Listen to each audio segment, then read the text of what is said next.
السلام علیکم، میرا نام عبدالرحیم ہے۔ مختلف احادیث کی کتابوں سے مختلف ٹاپکس پہ ویڈیوز بنا رہا ہوں۔ تو امام ابو یعلا موصلی کی جو مجموعہ احادیث ہیں ان سے کچھ حدیث ہیں۔ اعوذ باللہ من الشیطان الرجیم، بسم اللہ الرحمن الرحیم۔ حدیث نمبر 7280۔ حضرت ابو موسیٰ رضی اللہ تعالیٰ عنہ فرماتے ہیں کہ رسول کریم صلی اللہ علیہ وسلم نے فرمایا، بے شک میں اشعری قبیلے کے گروہ کی قرآن کے ساتھ بلند ہونے والی آوازوں کو پہچانتا ہوں، اگرچہ میں ان کے گھروں کو نہیں دیکھتا ہوں۔ جب وہ دن کے وقت نزول کرتے ہیں، رات کے وقت ان کی قرآن کے ساتھ جو آوازیں اٹھتی ہیں، ان میں سے ان کے گھروں کو بھی پہچان لیتا ہوں۔ ان میں سے ایک کا نام حکیم ہے، جب وہ گھوڑوں سے یا فرمایا دشمن سے لڑائی کے وقت ملتا ہے، آپ نے ان کے لیے فرمایا، بے شک میرے صحابہ تمہیں حکم دیتے ہیں کہ تم ان کا انتظار کرو۔ ایک اور حدیث ہے 7281۔ حضرت ابو موسیٰ رضی اللہ تعالیٰ عنہ فرماتے ہیں کہ رسول کریم صلی اللہ علیہ وسلم جب اپنے صحابہ میں سے کسی کو کسی کام کے سلسلے میں بھیجتے تو فرماتے ہیں، تم بشارت دینا، نفرت نہ پھیلانا، آسانیاں پیدا کرنا، مشکل پیدا کرنے سے بچنا۔ ایک اور حدیث ہے 7282۔ حضرت ابو موسیٰ رضی اللہ تعالیٰ عنہ فرماتے ہیں کہ میں اور میرے چچا کے بیٹوں میں سے دو آدمی رسول کریم صلی اللہ علیہ وسلم کی بارگاہ میں حاضر ہوئے، بس ان میں سے ایک آدمی نے عرض کی، اللہ کے رسول، ہمیں بھی امیر بنا دیجئے کسی ایسی جگہ جس کا اللہ نے آپ کو ولی بنایا ہے، اور دوسرا بھی اسی طرح بولا۔ بس رسول کریم صلی اللہ علیہ وسلم نے فرمایا، بے شک میں کسی ایسے آدمی کو اس کام کا ولی نہیں بناتا جو مطالبہ کرے، اور نہ اس کو جو اس پہ حریص ہو۔ ایک اور حدیث ہے 7283۔ حضرت ابو موسیٰ رضی اللہ تعالیٰ عنہ فرماتے ہیں کہ رسول کریم صلی اللہ علیہ وسلم نے فرمایا، ایک مومن دوسرے مومن کے لیے چار دیواری کی مانند ہے، جس کا ایک حصہ دوسرے کو سہارا دیتا ہے۔ پھر اپنی انگلیوں کو ایک دوسرے میں داخل فرمایا۔ ایک اور حدیث ہے 7284۔ حضرت ابو موسیٰ رضی اللہ تعالیٰ عنہ فرماتے ہیں کہ رسول کریم صلی اللہ علیہ وسلم نے فرمایا، بے شک اللہ تعالیٰ ظالم کو ڈھیل دیتا ہے، یہاں تک کہ جب اس کی گرفت کرتا ہے تو پھر اس کو چھوڑتا نہیں ہے۔ پھر آپ صلی اللہ علیہ وسلم نے یہ آیت پڑھی، اور اسی طرح تیرے رب کی گرفت ہے جب کسی بستی والوں کو پکڑے اس حال میں کہ وہ ظالم ہو، بے شک اس کی پکڑ دردناک اور سخت ہے۔ ایک اور حدیث ہے 7285۔ حضرت ابو موسیٰ رضی اللہ تعالیٰ عنہ سے روایت ہے کہ نبی کریم صلی اللہ علیہ وسلم نے فرمایا، جس کی لونڈی ہو وہ اس سے اچھا سلوک کرے، اسے ادب سکھائے، اسے آزاد کرے، اس کی شادی کر دے تو اس کے لیے 2 اجر ہیں۔ ایک اور حدیث ہے 7286۔ حضرت ابو بکر بن عبداللہ بن قیس فرماتے ہیں، میں نے اپنے والد گرامی سے سنا اس حال میں کہ وہ دشمن کے سامنے تھے، فرمایا، میں نے رسول کریم صلی اللہ علیہ وسلم کو فرماتے ہوئے سنا، بے شک جنت کے دروازے تلواروں کے سائے کے نیچے ہیں۔ راوی کا بیان ہے، ایک آدمی کھڑا ہوا گروہ میں سے جس کی حالت بظاہر ناگفتہ تھی، بس اس نے کہا، ابو موسیٰ، کیا تو نے یہ بات رسول کریم صلی اللہ علیہ وسلم سے سنی ہے؟ آپ رضی اللہ تعالیٰ عنہ نے فرمایا، جی ہاں۔ راوی کہتا ہے، وہ اپنے دوستوں کی طرف واپس گیا اور کہا، میں تم پہ سلام کہتا ہوں۔ پھر اپنی تلوار کی میان کو پکڑ کے توڑ کر پھینک دیا، پھر اپنی تلوار لے کے دشمن کی طرف چل پڑا۔ اس نے خوب لڑائی کی حتیٰ کہ شہید ہو گیا۔ ایک اور حدیث ہے 7287۔ حضرت ابو موسیٰ رضی اللہ تعالیٰ عنہ فرماتے ہیں، رسول کریم صلی اللہ علیہ وسلم نے فرمایا، بیمار کی تیمارداری کرو، بھوکے کو کھانا کھلاؤ، قیدی کو رہا کرو۔ ایک اور حدیث ہے 7288۔ حضرت ابو موسیٰ رضی اللہ تعالیٰ عنہ نبی کریم صلی اللہ علیہ وسلم سے روایت کرتے ہیں کہ آپ صلی اللہ علیہ وسلم نے فرمایا، جب وہ تکبر کہے یعنی امام تکبیر کہے، یعنی امام تو تم بھی تکبیر کہو، لیکن جب وہ قرات کرے تو تم خاموش رہو۔ ایک اور حدیث ہے 7289۔ حضرت ابو بردہ بن ابو موسیٰ اپنے والد سے روایت کر کے فرماتے ہیں، رسول کریم صلی اللہ علیہ وسلم نے فرمایا، بالغ لڑکی سے اجازت مانگی جائے اس کی شادی کے وقت، بس اگر وہ خاموش رہے تو یہ اس کی طرف سے اجازت ہے، اگر وہ انکار کرے تو اسے مجبور نہ کیا جائے۔ ایک اور حدیث ہے 7291۔ حضرت ابو موسیٰ رضی اللہ تعالیٰ عنہ فرماتے ہیں کہ نبی کریم صلی اللہ علیہ وسلم نے فتنے کو بیان کیا، سونے والا اس میں بیٹھنے والے سے بہتر ہوگا، اس میں بیٹھنے والا کھڑے ہونے والے سے بہتر ہوگا، کھڑے ہونے والا دوڑنے والے سے بہتر ہوگا، یا جیسے نبی کریم صلی اللہ علیہ وسلم نے فرمایا۔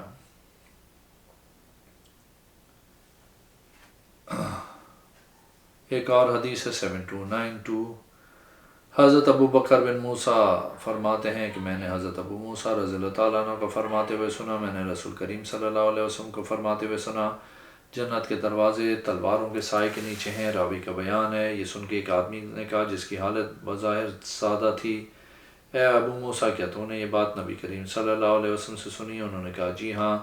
آپ فرماتے ہیں بس وہ اپنے دوستوں کی طرف آیا، اس نے کہا میں تم پہ سلام کہتا ہوں، پھر اپنے تلوار کی نیام توڑی، پھر اس کو دشمن کی طرف پھینکا، پھر اس کے ساتھ مارا حتیٰ کہ وہ شہید ہو گیا۔ ایک اور حدیث ہے 7293، حضرت ابو بکر بن عبداللہ بن قیس اپنے والد گرامی سے روایت کرتے ہیں کہ رسول کریم صلی اللہ علیہ وسلم نے فرمایا، دو جنتیں چاندی کی ہیں، ان کے برتن اور جو کچھ ان میں ہے، اور دو جنتوں کے برتن اور جو کچھ اس میں ہے وہ سونے کا ہے، اور نہیں ہے قوم کے درمیان اور اس کے درمیان وہ اپنے رب عز و جل کو دیکھیں مگر کبریائی کی چادر جو جنت عدن میں اس کے چہرے پر ہے۔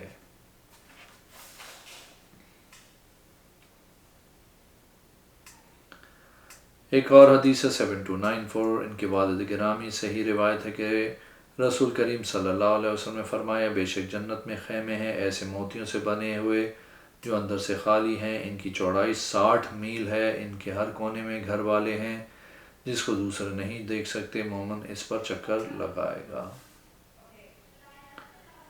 ایک اور حدیث ہے 7295، حضرت ابو موسیٰ رضی اللہ تعالیٰ عنہ فرماتے ہیں، عاشورے کا دن ایسا دن تھا کہ یہودی جس کا روزہ رکھا کرتے اور اس کی تعظیم بجا لاتے، بس جب نبی کریم صلی اللہ علیہ وسلم مدینہ میں تشریف لائے تو آپ صلی اللہ علیہ وسلم نے اس دن کا روزہ رکھنے کا حکم دیا۔ ایک اور حدیث ہے 7296، حضرت مسروق سے روایت ہے کہ حضرت ابو موسیٰ نے ان سے حدیث بیان کی کہ رسول کریم صلی اللہ علیہ وسلم نے انگلیوں کے قصاص میں 10 کا فیصلہ کیا۔ ایک اور حدیث ہے 7297، حضرت ابو موسیٰ رضی اللہ تعالیٰ عنہ سے روایت ہے کہ نبی کریم صلی اللہ علیہ وسلم نے انگلیوں کے قصاص میں 10 کا فیصلہ فرمایا۔ ایک اور حدیث ہے 7298، حضرت عمر بن عاص رضی اللہ تعالیٰ عنہ فرماتے ہیں کہ حضور صلی اللہ علیہ وسلم نے فرمایا، اپنے اوپر کپڑے باندھو۔ میں نے ایسا ہی کیا، ہم حضور صلی اللہ علیہ وسلم کے پاس آئے، میں نے آپ صلی اللہ علیہ وسلم کو وضو کرتے ہوئے پایا، آپ صلی اللہ علیہ وسلم نے اپنا سر اٹھایا، آپ صلی اللہ علیہ وسلم نے مجھے نیچے سے اوپر تک دیکھا، پھر اس کو درست قرار دیا، پھر مجھے فرمایا، اے ابو عمر، میں ارادہ کرتا ہوں کہ میں کسی کی طرف آپ رضی اللہ تعالیٰ عنہ کو بھیجوں، اللہ تجھے سلامت رکھے اور تجھے مال غنیمت دے، میں تیرے لیے نیک مال کی رغبت رکھتا ہوں۔ میں نے عرض کی، یا رسول اللہ صلی اللہ علیہ وسلم، میں مال غنیمت کے لیے اسلام نہیں لایا ہوں، میں جہاد کی خاطر اسلام لایا ہوں۔ آپ صلی اللہ علیہ وسلم کی معیت حاصل کرنے کے اسلام لایا ہوں۔ آپ صلی اللہ علیہ وسلم نے فرمایا، اے عمر، اچھا مال نیک آدمی کے لیے کتنا اچھا ہے۔ ایک اور حدیث 7299، حضرت عمر بن عاص رضی اللہ تعالیٰ عنہ فرماتے ہیں کہ رسول صلی اللہ علیہ وسلم نے فرمایا، ہمارے اور اہل کتاب کے درمیان روزوں کا فرق سحری کھانا ہے۔ ایک اور حدیث 7300، حضرت عمر بن عاص رضی اللہ تعالیٰ عنہ فرماتے ہیں کہ تم ہم پر ہمارے نبی صلی اللہ علیہ وسلم کی سنت پہ مشتبہ نہ کرو، ام الولد کی عدت، اس کا آقا فوت ہو جائے، اس کی عدت 4 ماہ 10 دن ہے۔ ایک اور حدیث 7301، حضرت عمر بن عاص رضی اللہ تعالیٰ عنہ فرماتے ہیں کہ میں نے نہیں دیکھا قریش کو کہ انہوں نے محمد رسول اللہ صلی اللہ علیہ وسلم کے قتل کا ارادہ بنایا ہو، مگر عاشورے کے دن وہ کعبہ کے سائے میں بیٹھے ہوئے تھے۔ رسول اللہ صلی اللہ علیہ وسلم مقام ابراہیم علیہ السلام کے سامنے نماز ادا کر رہے تھے۔ عقبہ بن ابی معیط کھڑا ہوا، اس نے آپ صلی اللہ علیہ وسلم کی گردن میں چادر ڈال کے اس کو کھینچا، یہاں تک کہ آپ صلی اللہ علیہ وسلم گھٹنوں کے بل گر گئے۔ لوگوں نے چیخیں مارنا شروع کر دی، انہوں نے گمان کیا کہ آپ صلی اللہ علیہ وسلم کو قتل کر دیا گیا ہے۔ حضرت ابو بکر رضی اللہ تعالیٰ عنہ تشریف لائے تیزی سے، یہاں تک کہ رسول اللہ صلی اللہ علیہ وسلم کو پیچھے سے پکڑا اور کہنے لگے، کیا تم اس آدمی کو قتل کرتے ہو جو کہتا ہے کہ رب میرا اللہ ہے؟ پھر وہ حضور صلی اللہ علیہ وسلم سے علیحدہ ہوئے۔ حضور صلی اللہ علیہ وسلم کھڑے ہوئے، جب نماز سے فارغ ہوئے ان کے پاس سے گزرے، وہ کعبے کے سائے میں بیٹھے ہوئے تھے۔ آپ صلی اللہ علیہ وسلم نے فرمایا اے قریش کے گروہ، اس ذات کی قسم جس کے قبض قدرت میں میری جان ہے، میں تمہاری طرف نہیں بھیجا گیا مگر ذبح کے ساتھ اشارہ کیا اپنے حلق کی طرف۔ آپ صلی اللہ علیہ وسلم اور ابو جہل نے کہا اے محمد آپ جاہل نہیں ہیں؟ حضور صلی اللہ علیہ وسلم نے فرمایا تو ان میں سے ایک ہے۔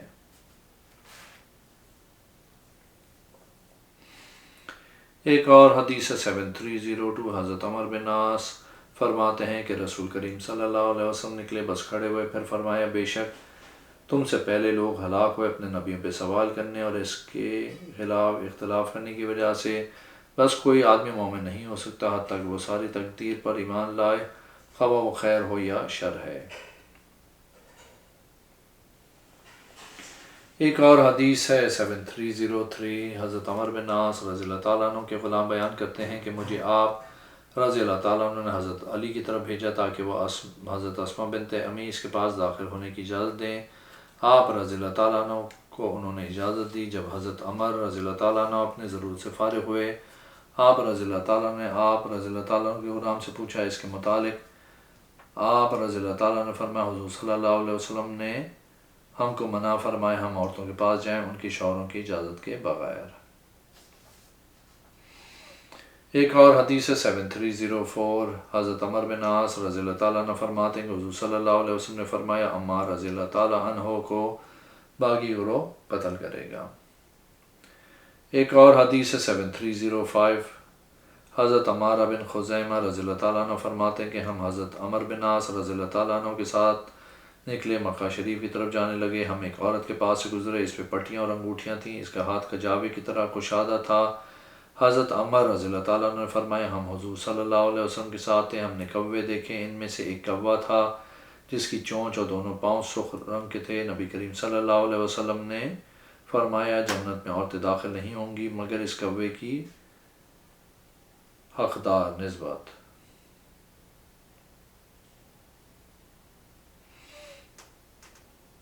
ایک اور حدیث ہے 7306 حضرت عمر بن عاص رضی اللہ تعالیٰ عنہ فرماتے ہیں کہ حضور صلی اللہ علیہ وسلم نے فرمایا مسلمانوں پر ایک آدمی جو ان میں سے ہے وہ بھی پناہ دے سکتا ہے۔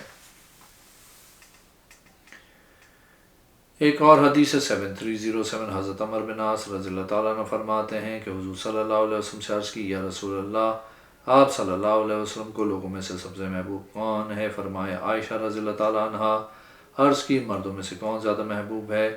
آپ صلی اللہ علیہ وسلم نے فرمایا ابو بکر رضی اللہ تعالیٰ عنہ۔ پھر عرض کی اس کے بعد فرمایا ابو عبیدہ بن جراح۔ ایک اور حدیث 7308 حضرت عمر بن حزم حضرت عمر بن عاص رضی اللہ تعالیٰ عنہ کے پاس ہے، عرض کی عمار رضی اللہ تعالیٰ عنہ کو شہید کیا گیا ہے۔ ان کے متعلق حضور صلی اللہ علیہ وسلم نے فرمایا تھا کہ عمار رضی اللہ تعالیٰ عنہ کو ایک باغی گروہ شہید کرے گا۔ حضرت عمر رضی اللہ تعالیٰ عنہ حضرت معاویہ رضی اللہ تعالیٰ عنہ کے پاس آئے، فرمایا عمار رضی اللہ تعالیٰ عنہ کو شہید کیا گیا ہے۔ حضرت معاویہ رضی اللہ تعالیٰ عنہ نے کہا عمار کو شہید کیا گیا ہے، آپ رضی اللہ تعالیٰ عنہ کی کیا حالت ہے؟ حضرت عمر نے فرمایا کہ میں نے حضور صلی اللہ علیہ وسلم سے سنا ہے کہ آپ صلی اللہ علیہ وسلم نے فرمایا عمار رضی اللہ تعالیٰ عنہ کو ایک باغی گروہ شہید کرے گا۔ حضرت امیر معاویہ رضی اللہ تعالیٰ عنہ نے کہا تم اپنے پیشاب میں گرتے ہو کیا؟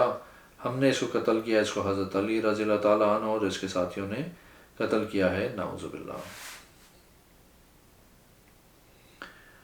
ایک اور حدیث ہے 7309 حضرت عمر بن عاص رضی اللہ تعالیٰ عنہ فرماتے ہیں کہ حضور صلی اللہ علیہ وسلم نے میرے ساتھ و خالد بن ولید کے ساتھ اپنے صحابہ میں کسی کو برا قرار نہیں دیا جب سے میں آپ صلی اللہ علیہ وسلم پہ ایمان لایا ہوں۔